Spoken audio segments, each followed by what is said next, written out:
जय श्री माताजी दोस्तों। निर्मला श्रीवास्तव, जिन्हें दुनिया श्री माताजी निर्मला देवी के नाम से जानती है, केवल एक आध्यात्मिक गुरु नहीं थी, बल्कि एक ऐसी आत्मा थी जिन्होंने अपना पूरा जीवन मानवता की शांति और आत्म जागरण के लिए समर्पित कर दिया। आज हम जानेंगे उनके जीवन की उस कथा को जो त्याग, सेवा और आत्म साक्षात्कार का अद्भुत उदाहरण है। एक ऐसी यात्रा जिसने करोड़ों लोगों को भीतर से जागृत होने की राह दिखाए। तो चलिए शुरू करते हैं जन्म और प्रारंभिक जीवन से। 21 मार्च 1923 को मध्य प्रदेश के छिंदवाड़ा में श्री माताजी निर्मला देवी का जन्म हुआ। उनके पिता प्रसाद साल्वे एक महान विद्वान थे, जिन्हें 14 भाषाओं का गहरा ज्ञान था।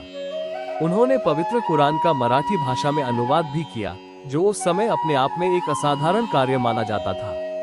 उनकी माता कौनलिया साल्वे भारत की पहली महिलाओं में से थी जिन्होंने गणित में ऑनर्स डिग्री प्राप्त की। ज्ञान, अनुशासन और संस्कार का यही वातावरण श्री माता जी को बचपन से ही मिला। माता पिता ने उनका नाम निर्मला रखा, जिसका अर्थ होता है निर्मल, पवित्र और निष्कलंक। श्री माता जी जन्म से ही आत्म साक्षात्कारी थी। उनका बचपन नागपुर में बीता और युवावस्था में वे महात्मा गांधी के आश्रम में रही। वे भारत के स्वतंत्रता संग्राम में सक्रिय रूप से शामिल हुई। 1942 के क्विट इंडिया मूवमेंट में भाग लेने के कारण उन्हें जेल भी जाना पड़ा। इस दौर ने उनके भीतर त्याग, सेवा और विश्व कल्याण की गहरी भावना पैदा की। श्री माता जी ने अपनी पढ़ाई क्रिश्चियन मेडिकल कॉलेज, लुधियाना में शुरू की और आगे चलकर लाहौर के बालक राम मेडिकल कॉलेज में अपनी शिक्षा जारी रखी। चिकित्सा विज्ञान की यह पृष्ठभूमि बाद में उनके आध्यात्मिक दृष्टिकोण और मानव सेवा के कार्यों में भी झलकती है।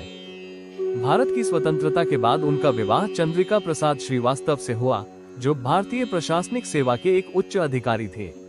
आगे चलकर वे इंटरनेशनल मैरिटाइम ऑर्गेनाइजेशन (IMO) के महासचिव बने और अपनी उत्कृष्ट सेवाओं के लिए उन्हें ब्रिटेन की महारानी एलिजाबेथ II द्वारा सम्मानित किया गया।